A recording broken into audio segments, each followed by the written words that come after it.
Hello दोस्तों, स्वागत है आप सभी का आपके अपने चैनल बेसिक नॉलेज में। तो आज के वीडियो में देखने वाले झारखंड बोर्ड का जो 12वीं का मॉडल पेपर सेट 2 जारी हुआ आर्ट्स का, उसमें आज हम लोग भूगोल यानी कि जियोग्राफी का जितना ऑब्जेक्टिव सवाल है और फिर ब्लैंक सभी का डिटेल में सॉल्यूशन देखेंगे और देखें किसका क्या आंसर है। चलिए इस वीडियो को शुरू करते हैं। उससे पहले जितने सारे आपके दोस्त हैं सभी को शेयर कर दिए। चैनल पर अगर पहली बार आए चैनल को सब्सक्राइब करके बेल आइकन को प्रेस कर लीजिए, क्योंकि जितना भी आपका सारा सेट जारी किया जाएगा सभी का इस पर अपलोड किया जाएगा, सभी का सॉल्यूशन और साथ में एग्जाम से रिलेटेड हर एक जानकारी सबसे पहले दी जाएगी। तो चलिए इस वीडियो को शुरू करते देखते हैं क्या है आप लोग का प्यारा प्यारा सवाल। सबसे पहला सवाल आप लोग का देखिए क्या है कि किसने संभववाद शब्द का प्रयोग सर्वप्रथम किया। यहाँ देख सकते हैं किसने संभववाद शब्द का प्रयोग सर्वप्रथम किया। दोस्तों यहाँ चार ऑप्शन आप लोग के सामने, लुसियन फेब्रे, ग्रिफिथ टेलर, यहाँ पर दिया है फ्रेडरिक रैटजेल एंड हंटिंगटन। ठीक है, तो इसका जो राइट आंसर है दोस्तों ये हो जाएगा लुसियन फेब्रे। लुसियन फेब्रे ने दोस्तों संभववाद शब्द का सर्वप्रथम प्रयोग किया था। That is option A is the right answer. अगला सवाल देखते हैं दूसरा नंबर कि निम्नलिखित में कौन सा एक अधात्विक खनिज है। देखिए इसमें पूछा है अधात्विक खनिज। ठीक है, तो अधात्विक खनिज यहाँ हो जाएगा चूना पत्थर। ठीक है, चूना पत्थर यहाँ पर अधात्विक खनिज हो जाएगा। नेक्स्ट देखिए क्या है यहाँ पर, देखिए यहाँ जितना सारा है, यहाँ पर तांबा भी आप लोग का क्या धातु है, मैंगनीज भी है, लोहा भी है। यहाँ देखिए चूना पत्थर का हम लोग इसका फॉर्मूला CaCO3 बोलते हैं। ठीक है, तो इसमें कार्बन भी आ रहा है, तो शायद इसके लिए इसको कहता है चूना पत्थर को कहा जाता है अधात्विक खनिज। नेक्स्ट सवाल 3 नंबर देखिए, किस महाद्वीप में जनसंख्या वृद्धि दर निम्नतम है। बोला कौन सा महाद्वीप में जनसंख्या वृद्धि दर निम्नतम है। तो दोस्तों यूरोप महाद्वीप में, यूरोप जो महाद्वीप है उसमें आप लोग का जनसंख्या वृद्धि दर न्यूनतम है। ठीक है, निम्नतम है। नेक्स्ट देखिए 4 नंबर सवाल क्या है, इसे पूछ रहा है कि निम्न में से उच्च गुणवत्ता वाली लौह अयस्क कौन सा है। उच्च मतलब हाई क्वालिटी का जो लौह अयस्क होता है वो कौन सा है। तो दोस्तों याद रख लीजिएगा, जो आप लोग का मैग्नेटाइट होता है इसमें लोहा का 70 to 75% होता है। 70 से 75%, 70 to 75% तक इसमें लोहा का पाया जाता है मात्रा। तो इसलिए जो मैग्नेटाइट है वो सबसे उच्च गुणवत्ता वाला लोहे का अयस्क है। ठीक है, अगला सवाल, विनिर्माण उद्योग किस क्रियाकलाप से संबंधित। विनिर्माण उद्योग, विनिर्माण उद्योग। ठीक है, तो देखिए इसका जो दोस्तों हो जाएगा ये हो जाएगा आप लोग का द्वितीयक क्षेत्र। ठीक है, विनिर्माण उद्योग द्वितीयक से संबंधित है। अगला सवाल देखिए क्या है 5 नंबर, निम्नलिखित में से कौन सी एशिया की विशालतम मलिन बस्ती है। एशिया की विशालतम मलिन बस्ती, ठीक है, लार्जेस्ट स्लम एरिया। ठीक है, मतलब कह सकते हैं गरीबी वाला स्लम एरिया। तो सबसे बड़ा स्लम एरिया कौन सा है, तो धारावी है जो दोस्तों मुंबई, आप लोग पता है कि मुंबई में ज़्यादा स्लम एरिया है, तो धारावी में दोस्तों सबसे बड़ा स्लम एरिया मलिन बस्ती है। नेक्स्ट, भारत में महिलाओं के प्रवास का एक प्रमुख कारण क्या है। महिलाओं का जो माइग्रेशन है, प्रवास मतलब एक जगह से दूसरी जगह जाना, सबसे बड़ा कारण क्या है। तो दोस्तों शादी के कारण सबसे बड़ा प्रवास होता है कि एक जगह से दूसरी जगह महिलाएं चली जाती है। तो प्रवास का सबसे बड़ा कारण क्या है, शादी है। अगला देखिए 8 नंबर, मृदा अपरदन का मुख्य कारण क्या है। देखिए मृदा अपरदन मतलब मृदा का ह्रास। ठीक है, मृदा का बह जाना मुख्य कारण क्या है उसका, वन विनाश भी है, पशुचारण भी है, खनन भी है, यानी सभी है। ठीक है, वन विनाश मतलब अगर वन नहीं रहेगा तो मृदा बह जाएगा पानी के साथ। पशुचारण अगर कहीं मान लीजिए गाय भैंस पशु ज़्यादा घास को चढ़ देता है, ठीक है, तो घास वहाँ से उड़ जाता है, तो क्या वहाँ भी फिर आप लोग का मृदा बह सकता है। खनन माइनिंग से तो होता है दोस्तों, जैसे कहाँ भी मिट्टी खोदा जाता है, कोई भी खनन से तो मृदा का ह्रास होता ही है। तो ये सभी ऑप्शन सही है, यानी ऑप्शन डी बिल्कुल सही उत्तर हो जाएगा। अगला सवाल देखिए, निम्नलिखित में से किस खनिज के लिए कोडरमा प्रसिद्ध है। बहुत ही इंपॉर्टेंट सवाल आप लोग एग्जाम के लिए, इसको टिक कर लीजिए दोस्तों। जो आप लोग का कोडरमा है झारखंड राज्य का एक जिला है, उसमें दोस्तों अभ्रक फेमस है वहाँ का। ठीक है, मतलब अभ्रक के लिए कोडरमा जाना जाता है, यानी माइका के लिए। ठीक है, अगला सवाल देखिए क्या है, निम्नलिखित में से कौन सा अम्ल वर्षा का कारण है। अम्ल वर्षा का कारण क्या है, जल प्रदूषण, भूमि प्रदूषण, ध्वनि प्रदूषण की वायु प्रदूषण।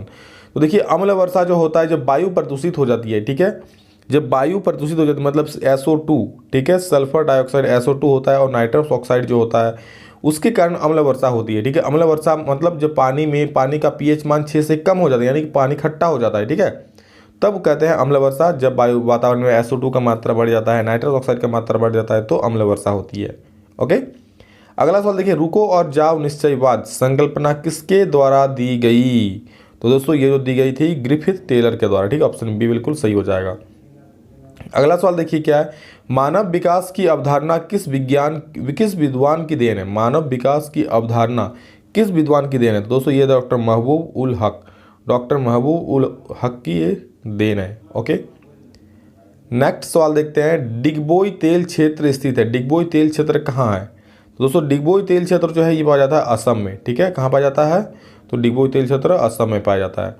चलिए अगला सवाल देखते हैं क्या है 14 नंबर, किस खनिज को तरल सोना भी कहा जाता है। दोस्तों कौन सा खनिज है जिसको हम लोग तरल सोना कहते हैं। तरल सोना, तो पेट्रोलियम दोस्तों बिल्कुल सही उत्तर हो जाएगा। ठीक है, पेट्रोलियम क्या हो जाएगा, तरल सोना कहा जाए। अगला सवाल देखिए क्या है, अगला सवाल है उद्योग जिनका प्रबंधन सरकार के हाथों में रहता है क्या कहलाता है।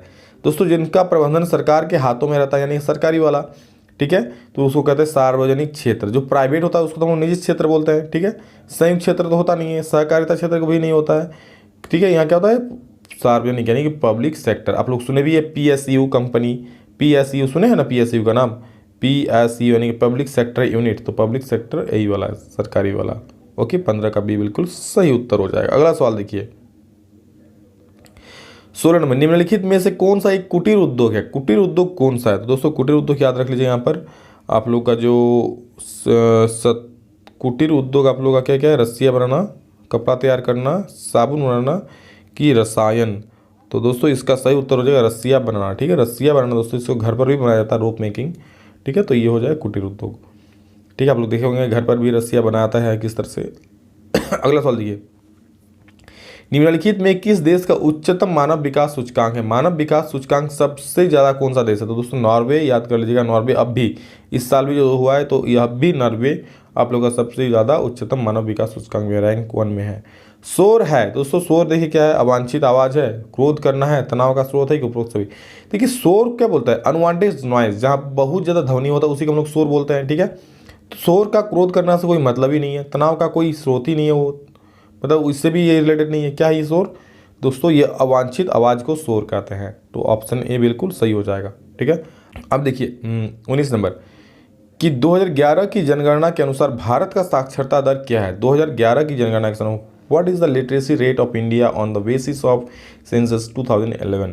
ठीक है, तो 2011 के अनुसार दोस्तों भारत का जो साक्षरता दर है वो है आप लोगों का 74%, बिल्कुल सही उत्तर है। ओके, अगला कौन सा राज्य लौह अयस्क में सबसे धनी है। लौह अयस्क में सबसे धनी मतलब लौह अयस्क सबसे ज़्यादा कहाँ पाया जाता है, तो दोस्तों ये पाया जाता है उड़ीसा में। ठीक है, आप लोग देखे होंगे उड़ीसा में बहुत सारा माइंस है, और माइंस है। ठीक है, आयरन और माइंस है उड़ीसा में, जो तालचर में है, उसके बाद बहुत सारा जो उधर जोड़ा वोड़ा तो झारखंड बॉर्डर में ही पड़ जाता है, तो ये सारा जगह में पाया जाता है आयरन और। ठीक है, अब आप लोग का फिल इन द ब्लैंक 7 गो सवाल है, चलिए उसको देख लेते हैं किसका क्या आंसर होगा। देखिए शिकार और संग्रह डैश क्रिया है। शिकार और संग्रह कौन सा क्रिया है, तो दोस्तों ये हो जाएगा प्राथमिक क्रिया। ठीक है, शिकार और संग्रह कौन सा हो जाएगा, प्राथमिक क्रिया हो जाएगा। अगला सवाल देखिए क्या है कि डैश बस्तियां सड़क, नदी या नहर के किनारे विकसित होती। डैश बस्तियां, किस तरह का बस्तियां नदी या सड़क किनारे विकसित होती है। वृत्ताकार की रेखा आप लोग देखे होंगे, जैसे मान लीजिए ये नदी है, ठीक है, उसके साइड साइड में घर रहेगा तो किस तरह रहेगा, सीधी रेखा में रहेगा ना, तो आप लोग को क्या हो जाएगा यहाँ पर, रेखीय। ठीक है, सीधी रेखा में, लीनियर। अगला सवाल देखिए, अनवीकरणीय ऊर्जा के स्रोत का उदाहरण है। अनवीकरणीय ऊर्जा के स्रोत का उदाहरण क्या है, कोयला की हवा। दोस्तों पहले आपको जानना होगा कि अनवीकरणीय स्रोत होता क्या है। ठीक है, तो देखिए अनवीकरणीय मतलब जिसको एक बार प्रयोग करने के बाद आप दोबारा उसको फिर यूज़ नहीं कर सकते। कोयला के बाद जला के यूज़ कर लिए फिर वो खत्म हो गया, उसके यूज़ नहीं कर सकते, तो ये हो गया अनवीकरणीय स्रोत। नवीकरणीय मतलब जैसे सूरज का रोशनी आप कितना भी लीजिए खत्म हो रहा है नहीं, वो तो तैयार हो ही रहा है ना, तो ये हो गया नवीकरणीय स्रोत। ठीक है, तो यहाँ क्या हो जाएगा, अनवीकरणीय हो जाएगा कोयला, बिल्कुल सही उत्तर हो जाएगा। ओके, नेक्स्ट देखिए क्या है, मानव भूतल की उपज है। मानव भूतल की उपज है किसने कहा, ये वाक्य दोस्तों किसने कहा, मानव भूतल की उपज है, ये वाक्य किसने कहा, तो ये कहा दोस्तों एलेन चर्चिल ने। ठीक है, यानी एलेन चर्चिल सैंपल, बिल्कुल सही उत्तर है। अगला सवाल देखिए क्या है, भारत में स्थानांतरित कृषि को डैश के नाम से भी स्थानांतरित कृषि मतलब कुछ दिन यहाँ पर कृषि किया, फिर जगह चल गया दूसरा जगह, फिर कुछ दिन यहाँ पर कृषि किया, मतलब जगह बदल बदल कर जब कृषि किया था तो उसे स्थानांतरण कृषि कहते हैं। और दोस्तों इसी को झूम कृषि भी कहते हैं। ठीक है, तो झूम कृषि इसका सही उत्तर हो जाएगा। ठीक है, 25 का झूम कृषि। अगला 26 नंबर सवाल देखिए, बुशमैन जनजाति समूह कहाँ पाया जाता है। बुशमैन जो जनजाति समूह है वो दोस्तों कहाँ पर पाया जाता है, तो दोस्तों ये पाया जाता है आप लोग का अफ्रीका में। ठीक है, अफ्रीका बिल्कुल सही उत्तर हो जाएगा यहाँ पे। अगला सवाल है और अंतिम सवाल है इसका कि डैश उत्तम किस्म का कच्चा लोहा है। कौन सा उत्तम किस्म का कच्चा लोहा है, दोस्तों ये सवाल आप लोग का और एक बात था, तो इसको अच्छे से टिक कर लीजिए, बहुत महत्वपूर्ण सवाल लग रहा है।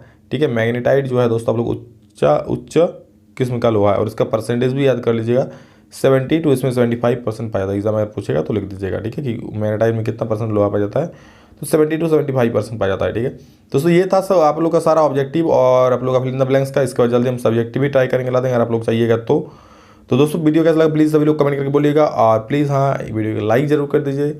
और अभी के लिए इतना ही दोस्तों, नेक्स्ट वीडियो जल्द मिलते हैं, तब तक के लिए जय हिंद, वंदे मातरम।